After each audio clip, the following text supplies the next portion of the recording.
Escatología actualizada, y empezamos una serie dentro de esta clase que tiene que ver con las señales en el cielo, en el sol, la luna y las estrellas. Vimos la primera clase y dijimos que íbamos a estar viendo esas señales en el cielo, empezando en el Génesis, ya lo vimos, y quedamos de ver en los Salmos. Les encargué de hecho de tarea, ¿verdad? ¿O no? ¿O lo soñé? Me lo imaginé.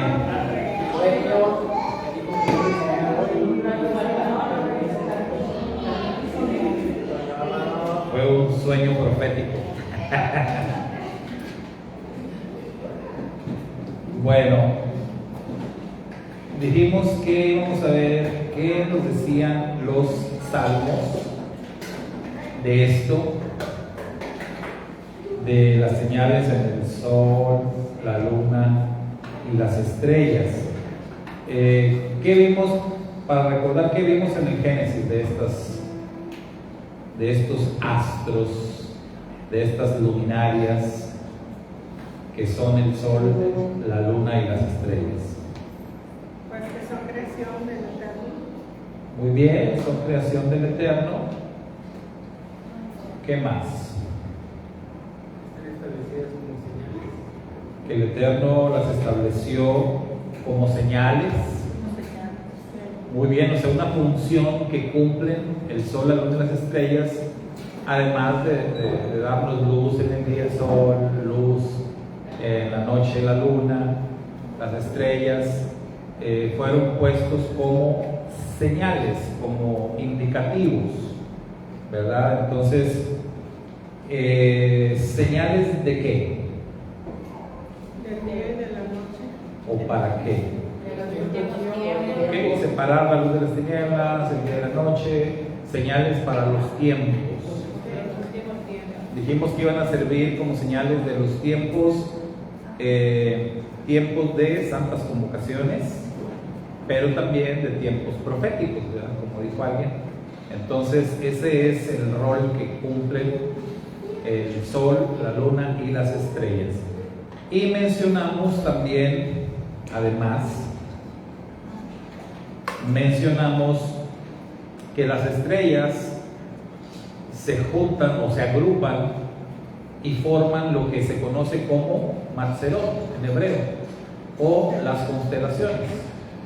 Y dijimos que esas constelaciones también forman parte de lo mismo, cumplen con esa misma tarea de ser señales proféticas. De hecho, cuando lleguemos al Apocalipsis, una de las señales más icónicas de la profecía es el capítulo 12 de Apocalipsis, la señal de la mujer, el dragón, las estrellas que arrastra el dragón, todo eso son señales en el cielo, porque dice Juan, y vi una gran señal en el cielo. Eso es un indicativo de que, como si lo estuviera viendo a través de las Matzerot, de las constelaciones, porque las constelaciones pues forman imágenes, ¿verdad? Que incluso reciben nombres. ¿Se recuerdan algunos nombres? Los nombres de esas figuras que forman las Matzerot. La Betulá en hebreo, la Virgen.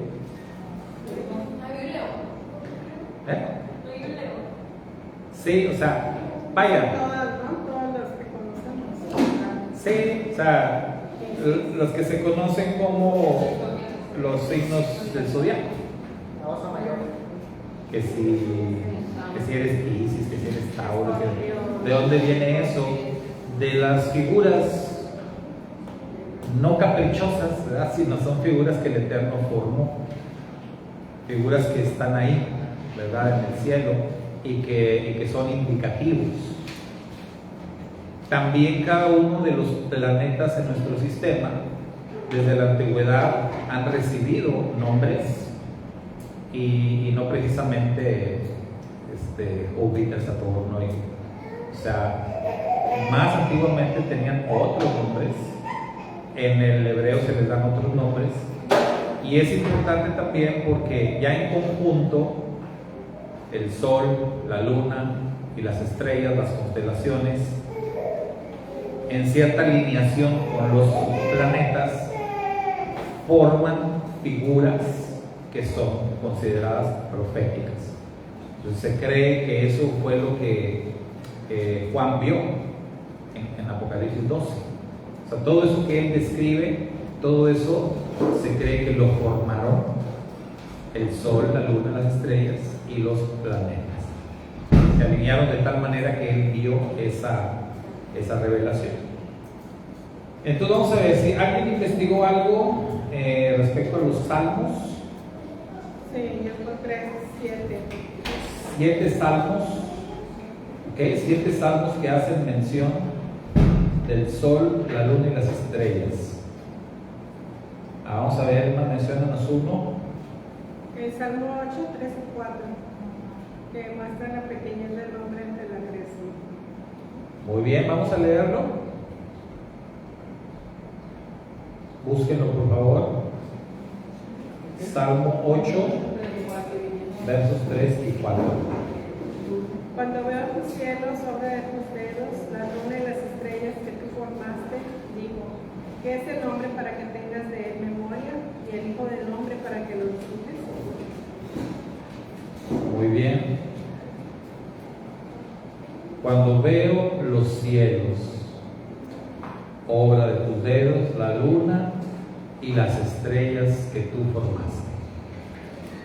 Eso, o sea, de entrada, ¿qué nos indica o qué nos revela, ¿no? este salmo en relación a las señales arriba? Que hay que verlas. O sea, lo primero, hay que verlas. Yo siempre digo que la gran mayoría de las personas no acostumbramos mirar al cielo. Lo regular no volteamos al cielo, casi siempre vamos de frente, ¿no? Bueno, eso está peor, ¿verdad? Pero sí, o sea, rara vez volteamos al cielo, a menos que alguien esté viendo al cielo. ¿Sí? ¿Se han fijado? Ustedes pueden hacer la prueba ahí en, no sé, en un supermercado, ahí afuera, algo. Quédense mirando el cielo y van a ver cómo al rato va a haber personas alrededor, todos viendo. ¿Qué estamos viendo, no? Y nadie va a saber qué estamos viendo. Pero es un buen ejercicio como para ayudar a otros a que, oye, de vez en cuando hay que mirar al cielo. Entonces, el Salmo 8 es un indicativo o nos transmite la enseñanza de que hay que mirar al cielo. Los sabios, muchos sabios judíos dicen o enseñan que el patriarca Abraham tuvo la oportunidad de conocer al creador del universo porque él acostumbraba a mirar al cielo. Y cuenta por ahí, ¿verdad?, un midrash que fue precisamente mirando al cielo y mirando la grandeza, ¿no?, de la revelación a través del sol, la luna y las estrellas, que el patriarca Abraham llegó a la conclusión de que tenía que haber un creador, alguien que diseñó todo esto. Y dicen fue cuando el creador se le reveló y le habló y le dijo: tienes razón, aquí estoy. Y bueno, conocemos lo demás. Entonces, por eso es importante mirar al cielo. Los hombres de ciencia, la mayoría, los hombres de ciencia muy inteligentes, con un IQ muy superior, les gusta mirar al cielo, les gusta indagar, les gusta investigar. Y aunque muchos anteponen la ciencia a la fe, a la hora que uno va a las estadísticas en relación a los hombres de ciencia y su fe, te das cuenta que la gran mayoría murieron ejerciendo fe. Es decir, el camino de la ciencia los llevó directamente hacia el Creador. O sea, después de mucho investigar, indagar, etc., terminaron diciendo, tiene que haber un Creador, tiene que haber alguien superior que hizo todo esto. Entonces, eso nos enseña lo que transmite el Salmo 8, la importancia de mirar al cielo, porque vean ahí lo que dice el salmista: cuando veo a los cielos, obra de tus dedos, la luna y las estrellas que tú formaste, llego a esta conclusión, porque dice digo, o sea, llego a esta conclusión. ¿Y cuál fue la conclusión que llegó el salmista? Ahí en el Salmo 8, viendo el sol, la luna y las estrellas, viendo el cielo. ¿Cuál fue su conclusión? ¿Qué es el hombre para que tengas de él memoria? ¿O el hijo del hombre para que lo visites? De hecho, las Biblias que traen títulos ahí, ¿cómo le ponen al Salmo 8? Lo pequeño, ¿no? La pequeñez del nombre ante la creación. Sí, o sea, ahí el salmista llega a la conclusión de: no soy nada. No soy nada, menos que un punto en el universo, ¿no? Ni a punto llego, o sea. Sí, porque ves aquella grandeza y dices, pues, no, ¿yo qué soy, no? ¿Qué papel juego? Pero, leyendo el Salmo completo, a la conclusión que llegas también, viendo esto, pues te das cuenta que eres importante en la mente de Dios y en los planes de Dios. Porque cuando te das cuenta de que todo eso que está ahí, Dios lo creó para ti. Porque hay que decirlo, ¿no? Si vas al Génesis y ves el orden de toda la creación y ves que al final el Eterno creó al hombre y dice que puso al hombre como corona de la creación, entonces llegas a la conclusión: todo esto Dios lo hizo para mí. O sea, wow, ¿no? Entonces, ¿a dónde te lleva el mirar el cielo? Sí, mirar el sol, la luna y las estrellas, así nada más. O sea, sin estar indagando tanto, ¿no? Sin estar investigando tanto. Nada más viendo las luminarias.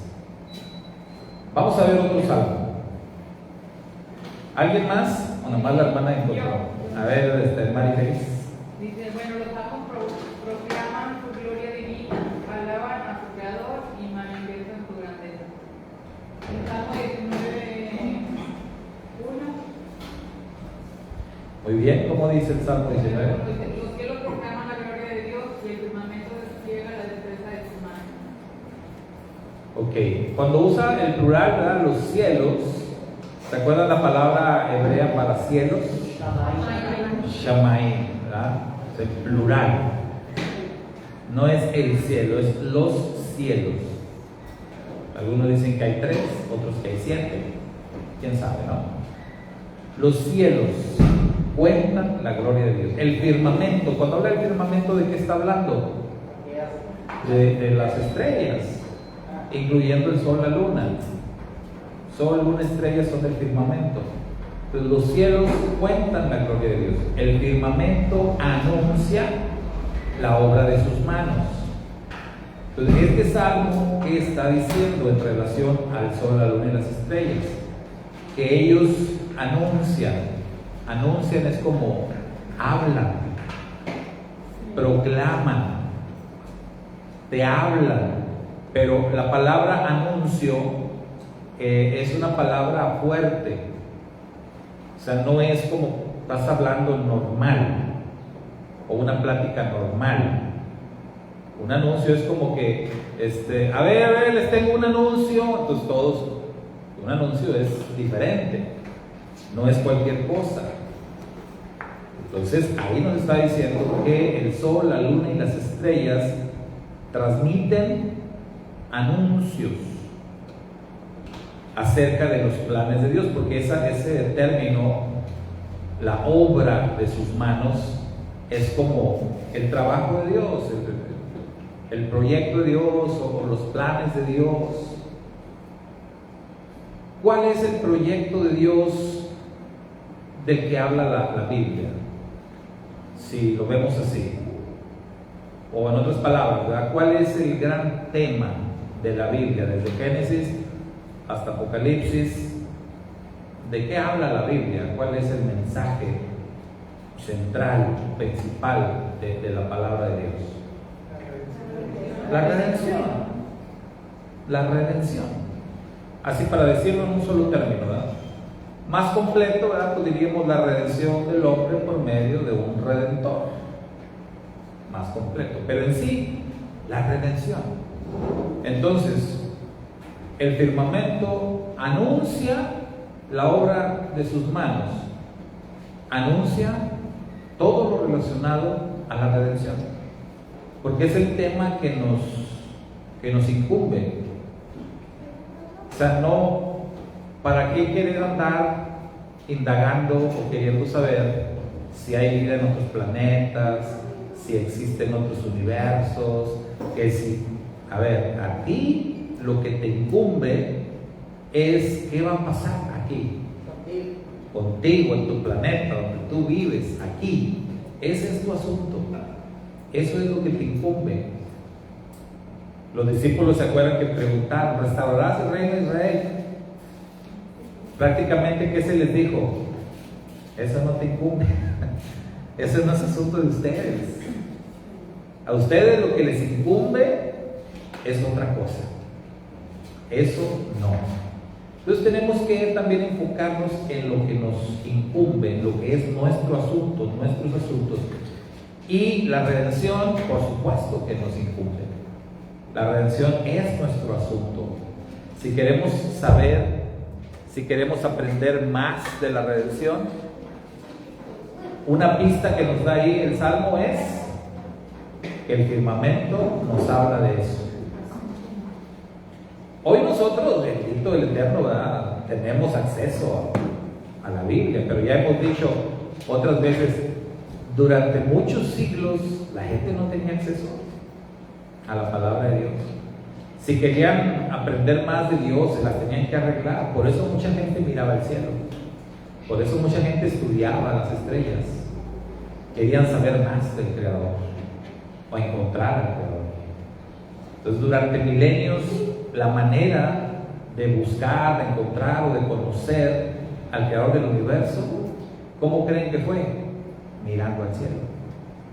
Por eso el firmamento, es decir, el sol, la luna y las estrellas, nos anuncian acerca del trabajo de Dios, en este caso acerca de la redención.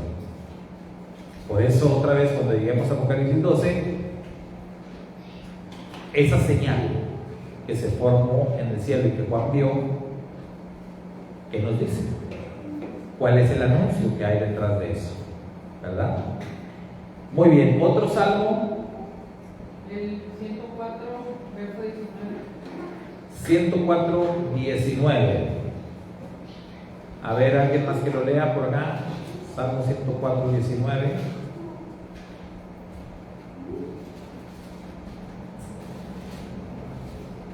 Hizo la luna para las fiestas solemnes y el sol que conoce el punto de su ocaso. Dice 104. Muy bien. 19. Fíjense ese dato, porque ahí de una manera muy específica dice que la luna fue creada, o la luna es la que va a marcar o va a mandar sobre el tema de las santas convocaciones. La luna, en este caso los ciclos de la luna. Eso nos lleva al tema de los calendarios. Existe un calendario lunar, un calendario solar, un calendario lunisolar, ¿verdad? Entonces es como que cuál hay que seguir. ¿Han escuchado ustedes acerca de el calendario ¿cómo se llama? Creo que es el de Enoch.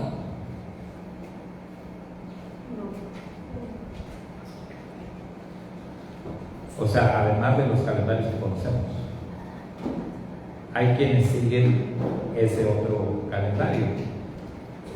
Pero aquí el salmista dice que quien va a dar la pauta sobre los tiempos de las santas convocaciones es la luna. O sea, la luna es la que va a regir, ¿verdad? La que va a mandar en esos tiempos. ¿Y qué es lo que pasa con la luna? ¿Todos conocen el ciclo de la luna? Porque la luna dirige, manda los tiempos, y si no sabemos los ciclos de la luna, pues ¿cuál es el ciclo de la luna? O sea, ¿cuántos días? La luna llena, la Okay, esas son las fases, ¿verdad? Las fases de la luna. ¿Y cuántos días se lleva en completar todo el ciclo total? De entre 28 y 30 días, ¿verdad? Entre 28 y 30 días. El calendario hebreo, que es un calendario lunar, los meses del calendario hebreo normalmente traen 29 días o 30 días, ¿sí? Entonces, ¿qué es lo que pasa con la luna en estos ciclos? Como decía Iván, ¿no? Tenemos la luna nueva. Bueno, la luna nueva es cuando no hay luna, ¿verdad? Pero tenemos el cuarto creciente y luego tenemos no, pero el menguante es el último, ¿no? Es nada más cuarto creciente, el otro no es media luna, ¿no? Está a la mitad, ¿verdad? Porque ahí va por fases, luego ya llega a los 3/4, luego ya se llena completa. Bueno, los 3/4 es el que le dicen el cuarto menguante, o sea, que ya se ve del otro lado, ¿no? Y luego se supone que la luna vuelve a empezar el ciclo, pero a veces no aparece. O sea, a veces hay un día que no sale, se esconde, se pierde, no sé, pero no hay luna. Y es allí donde se le conoce como luna nueva, pero realmente no hay luna. Dice ahí que la luna dirige los tiempos de las santas convocaciones. De todas las santas convocaciones, hay una, nada más una, que se celebra en el día 1 de mes. ¿Cuál es? Yom Teruah, que es la que viene, ¿verdad? Yom Teruah. Entonces, ¿qué pasa con Yom Teruah?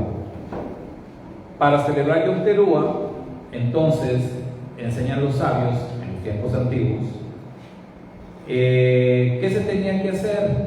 Tenían que estar vigilantes viendo a que apareciera la luna.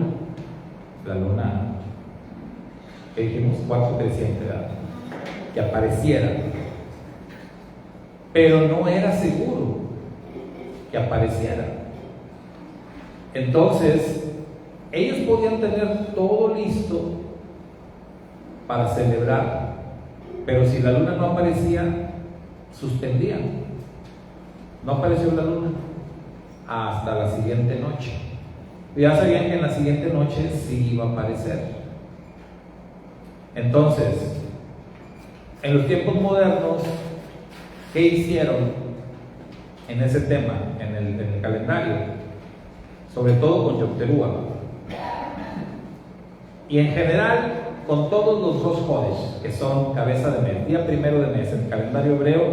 Si ustedes ven un calendario hebreo, siempre va a marcar 2 días. 2 días. Va a aparecer un día como Erev, o sea, víspera de Rosh Chodesh, y luego el día siguiente aparece ya como Rosh Chodesh. ¿Por qué le hacen así? Porque es una manera de asegurarse, ¿verdad? Por si no aparece la primera noche, la segunda tiene que aparecer. ¿Qué hacemos? Es una fiesta de 2 días, es la solución, ¿verdad? En lugar de programar una celebración de un día, programa una celebración de 2 días. Entonces cada Rosh Chodesh aparece así. Yom Teruah o Rosh Hashanah, como se conoce para el judaísmo, el año nuevo, por eso marca 2 días de celebración. Porque no sabes con certeza si la luna va a aparecer o no. ¿A dónde nos lleva eso? Esta señal de la luna, o ese salmo que nos dice que la luna dirige las santas convocaciones o marca los tiempos de las santas convocaciones, es muy importante porque nos remite directamente al tema del regreso del Mashiach. ¿Por qué? Porque hay un dato muy importante que reveló el propio Mashiach. Mashiach dijo que el día de su regreso, ¿qué dijo Mashiach de ese día? Que nadie sabe el día ni la hora en que Él vendrá. Pero, como lo dijo Sergio, o sea, hay estudiosos de las escrituras que han planteado esto de una manera diferente. En lugar de decir nadie sabe el día ni la hora que Él vendrá, la expresión es el Mashiach vendrá en el día y la hora que nadie sabe. Y eso adquiere, ¿verdad?, pues una interpretación diferente en la perspectiva hebrea.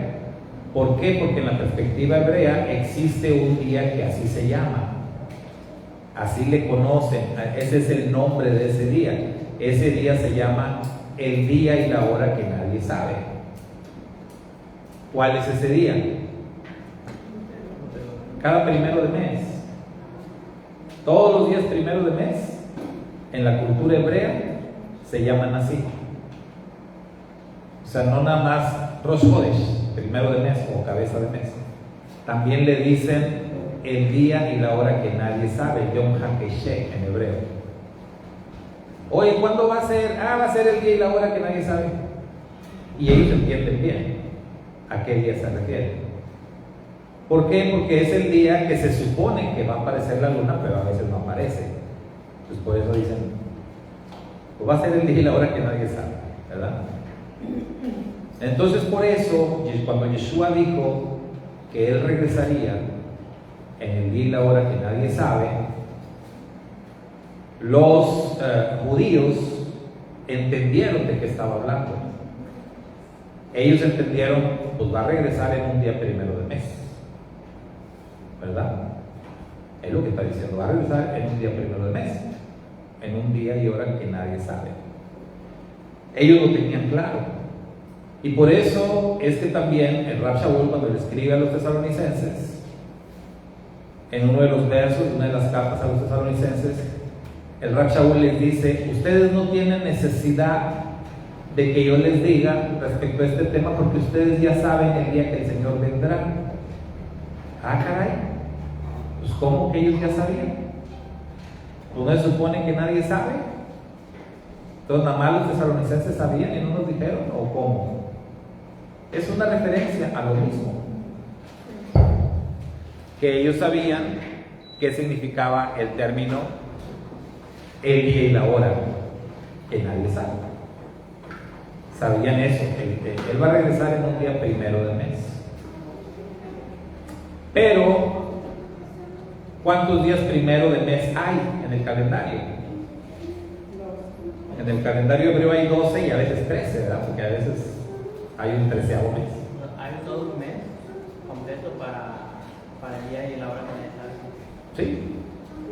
Entonces, ahí sería como, pues, tenemos 3 opciones.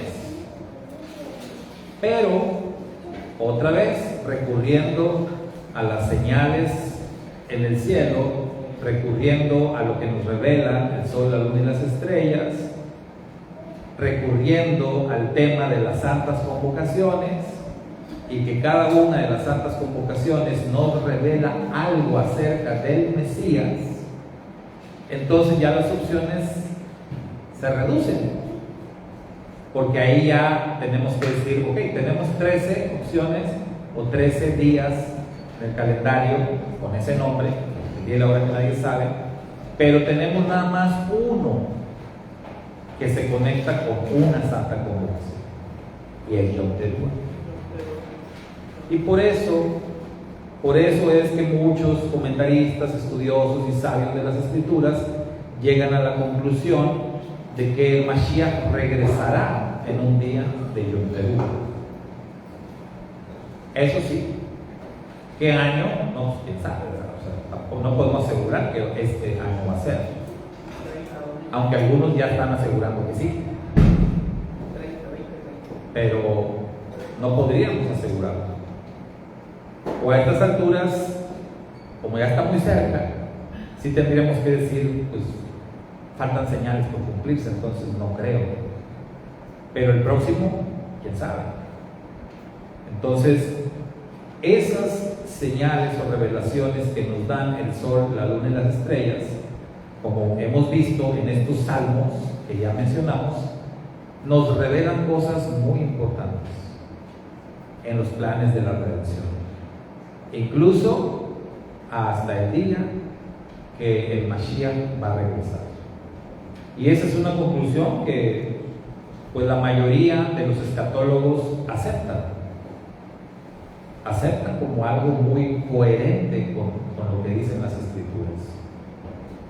¿Cuál es la base? Pues que cuando el Mashiach vino, que ya vino la primera vez, realmente su ministerio tuvo una conexión muy directa con las santas convocaciones de la primavera, incluyendo el Shavuot, porque Shavuot es una extensión de las santas convocaciones de primavera. Entonces, en base a eso, pues no queda más que aceptar que definitivamente las santas convocaciones del otoño conectan o tienen que ver con el regreso del Mashiach, si lo razonamos de otra manera. Y entonces, pues definitivamente, para que eso ocurra, lo primero que se tiene que hablar es de su regreso. ¿Cuál es lo primero que va a pasar? Pues que Él regrese. Antes de hablar de otras cosas, primero tiene que regresar. Y para eso, ¿cuál es la primera santa convocación del otoño? Yom Teruah, otra vez. Y los nombres que recibe Yom Teruah, los nombres con los que se conoce esta santa convocación desde la antigüedad, pues también nos revelan o nos reafirman ese pensamiento de que sí puede estar muy conectado con el regreso de Yeshua. Ya dijimos, Yom Teruah se conoce como Yom HaKeshet, el día y la hora que nadie sabe. ¿Qué otros nombres se le adjudican a Yom Teruah? Rosh Hashanah, que es un nuevo comienzo, un año nuevo, ¿verdad? Año nuevo. El día del juicio también se le conoce como el día del juicio. Hay ese periodo de tiempo entre Yom Teruah y Yom Kippur que se conoce como los días terribles, ¿sí? Que se habla de un juicio que comienza el día primero y concluye el día 10. Los Yamim Noraim, los días terribles o terribles. El día de la angustia de Jacob también. En Yom Teruah tradicionalmente era el día en que coronaban a los reyes. Si un rey moría y subía su hijo al trono, hablando de, obviamente, del pueblo de Dios, podía ser que el nuevo rey asumiera el cargo cualquier día, cualquier mes del año, pero independientemente de eso, cuando llegaba Yom Teruah, ese día se hacía oficial la coronación, el ritual, todo para entronizar al nuevo rey. Entonces Yom Teruah es el día de la entronización de los reyes. También se le conoce como el día en que las puertas se abren. El día en que se abren las puertas del cielo.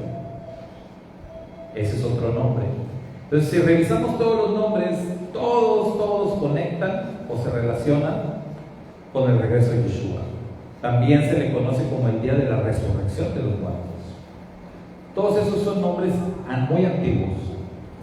Y si todos esos acontecimientos tienen lugar en un día de Yom Teruah, en la teología que se conoce como teología paulina, los escritos del Rav Shaul, se habla de todos esos eventos conectados con el regreso de Yeshua.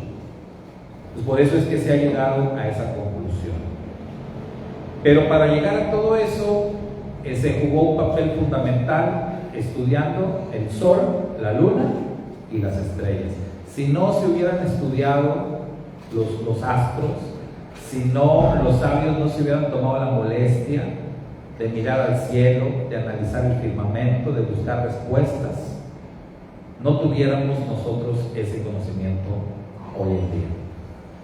Así de importantes son el sol, la luna y las estrellas. Y hasta aquí lo vamos a dejar, mis hermanos. La próxima semana continuamos. Quedaron pendientes unos salmos, ¿verdad? Sí. Bueno, los vemos la próxima clase, en el próximo Shabbat. Esos salmos que quedaron pendientes. Shabbat Shalom.